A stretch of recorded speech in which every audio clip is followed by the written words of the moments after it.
জুমার রাতের একটা আমল আছে স্পেশাল, আমি কি বলে দিব সেটা? আমি বলতে পারি একটা এগ্রিমেন্ট, একটা চুক্তির ভিত্তিতে।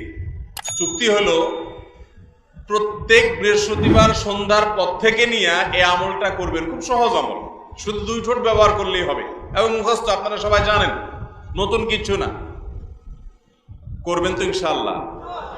ভাইরা আমার, আমলের অভ্যাস গড়ে তুলতে হয়, সারা জীবন একভাবে চলতে হয় না।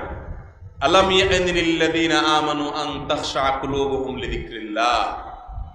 ঈমানদারদের কি এখনো সময় হয় নাই যে আল্লাহর জিকিরে তাদের অন্তরগুলো একটু বিগলিত হবে? আর কত ভাই, কত বৃহস্পতিবার রাত আপনার জীবনে চলে গেছে, আপনি জানেনও না যে এই রাতের একটা গুরুত্বপূর্ণ আমল প্রিয় নবীজি সাল্লাল্লাহু আলাইহি ওয়াসাল্লাম বদলে গেছে।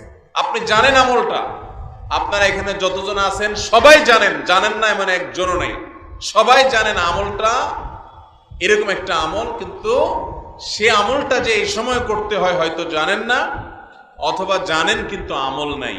আমলটা হলো ভাইয়েরা দুরূদ পাঠ করা। দুরূদ জানি না এমন কোন মানুষ আছে এখানে?